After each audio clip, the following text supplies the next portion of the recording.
Good is not good when better is expected. Those are the famous words of my hero and my inspiration, former Hall of Fame broadcaster Vin Scully. My name is Dusty Baker, and I aspire to be the next sports broadcaster.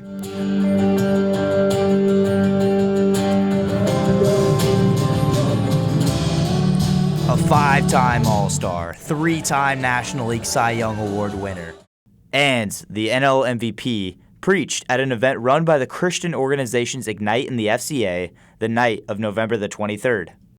TCU students, as well as others, including former TCU baseball starting pitcher and current Cincinnati Red, Brandon Finnegan, were in attendance to hear Los Angeles Dodgers starting pitcher Clayton Kershaw preach the gospel. One of our board of directors grew up with Clayton Kershaw. One of my buddies is on the board, I guess, for FCA and Ignite, and asked me if I'd do it. Board of director went up to Clayton and asked him, and Clayton said, "I'd love to." Man, I just want to introduce my buddy Clayton.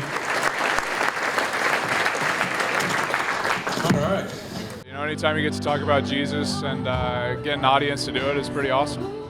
Wow, there's a lot of people here. That made me nervous. All lights. Thank you guys for having me. This is a pretty cool opportunity for me to get to come here and not really talk about baseball, just get to talk about Jesus. Kershaw spoke to the crowd on the topic of a person's life purpose. Guys, let me tell you right now, baseball's not my purpose. I found that out so quickly. Kershaw also talked about the work he's done in Africa with his wife through his organization, Kershaw's Challenge. Kershaw's Challenge is a foundation that Ellen and I started with the single purpose of helping kids, and that's the crazy thing. That's our purpose. He also talked about his newborn daughter. She's 10 months today. Her name's Callie. I got a lot of pictures if you want to see her. But she's she's just amazing. I mean, it's the coolest thing I've ever gotten to do. And he couldn't go without shedding a tear or two in the process. Give me a second.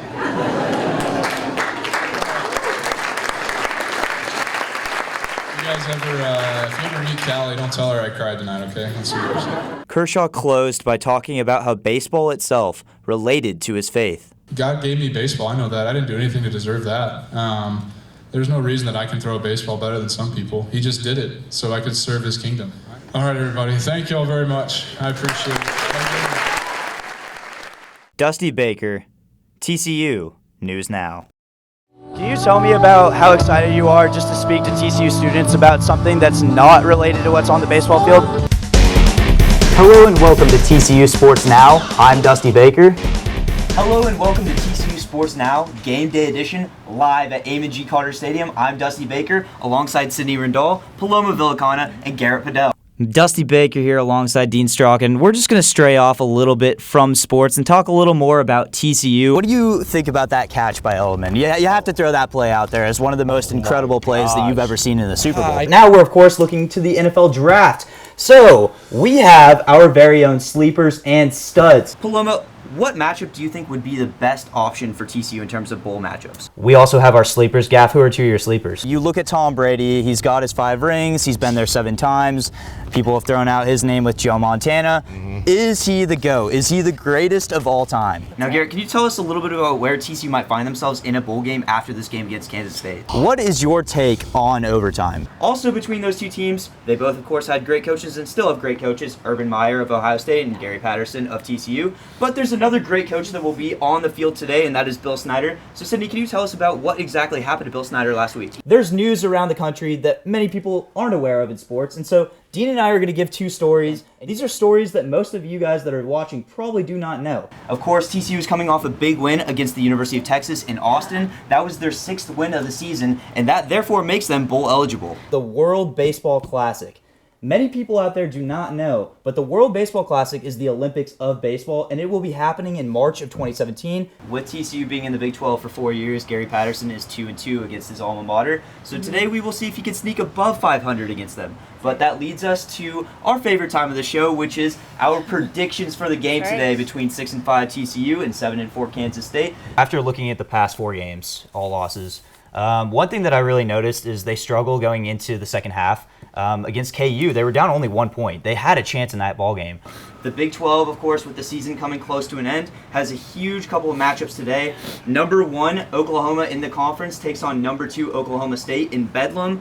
Oklahoma is 8-0 in conference, and Oklahoma State is 7-1. Both teams are 9-2 on the season. He struck out 7 guys in 5 innings, which is really impressive for a rookie. I think that one interesting thing to look at in the future is Mitchell Traver. That is a deep rotation. That is something that TCU has over anybody else. I think Luken Baker is going to be the key. Luken Baker is moving from being a starting pitcher to being a first base DH role. Last year, he hit .379 with 11 home runs. Pretty impressive for a guy that was a freshman. Of course, last year, the slogan for TCU baseball was never ever give up, Nigu. I think this is a great way to give back, to show how much he really meant to this team and how much he still does mean to this team.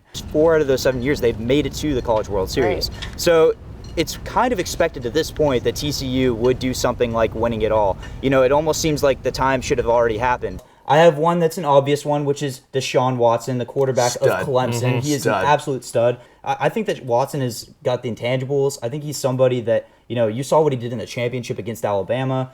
It was incredible. He's fast. He's got a great arm. And so it's going to be interesting to see a team like the Jets potentially picking him up. I have to look towards the Big 12, and I think that Patrick Mahomes is a guy that a lot of people are sleeping on. 100%. Quarterback that's very athletic. You know, he kind of reminds me of Trayvon Boykin. He's not trying to overshadow somebody, though. That's the other thing, is this guy's not going to be starting as soon as he gets drafted. I think it's interesting that you bring up the fact that, you know, there's a 4-star recruit, and you could also bring up a 2-star recruit. I look at TCU football, and I realize that before they were in the Big 12, the reason why they really made their name for themselves was because they brought these 2- and 3-star recruits in and turned them into players that could have been 5 stars. My one concern with McCaffrey is injuries. I think that guy, especially sitting out of the bowl game, that really frustrated me. I'm not a big fan of players sitting out of their bowl games, especially because North Carolina was a quality opponent for Stanford. The fact that they've had as many wins in the Big 12 this season as they have in history in the Big 12, it's pretty impressive. I think the one play that really defines Ross was that catch against Colorado where he one-handed that thing and just having Darnold at the helm, especially after seeing what he did his freshman year. He did not look like a freshman at all in that game against Penn State in the Rose Bowl. I was extremely impressed by them. So when I hear Alabama, I mean, I can never rule out Alabama at this point. It's kind of like ruling out Tom Brady. You just can't do that. But in general, I look at USC and I think that that's a team that could find a way to go to the national title and really get revenge on a team that absolutely slaughtered them in week 1 of this past season. You watched that World Series Game 7. That was one of the most incredible games that we could ever watch. Unbelievable.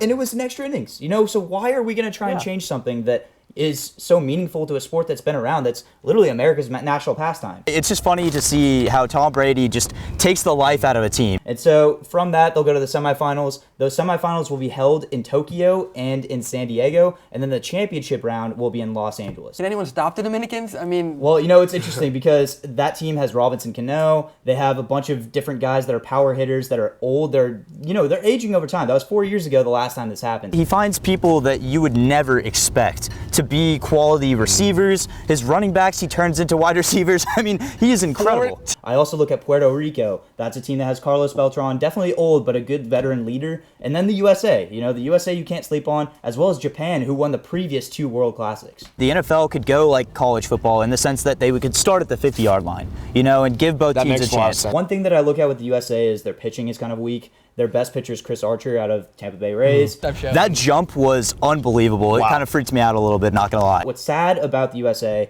is the fact that players like Clayton Kershaw, players like Mike Trout, these top-tier pitchers, they're not playing because they're focusing on spring training. Granted, Gostkowski missed his extra point. It's a different scene for baseball, and I think it's really good for the sport, especially for people that are, you know, arguing that it's too long. It gives enjoyment in the stadium. It means something more than just the game. Here's my take on the Panthers. I think that they need a running game to complement Cam Newton. At the end of the day, guess what? We have baseball. And that's the exciting thing about it. We have baseball 1 month early, which is super exciting, and I'm excited to watch it, and I hope that people out there will understand what this really means to our country, what this means to countries all around. You know, there's active participation. I actually was lucky enough to go to the very first World Classic in 2006, And I remember watching Japan play Korea, and oh my goodness, the fan base was just incredible. There were drums in the stadium. People were chanting. I think that the team to look for in the NFC once again is going to be the Green Bay Packers. Potentially, TCU could end up in the Cactus Bowl. They would face a Mountain West foe. Of course, TCU played in the Mountain West 5 years ago,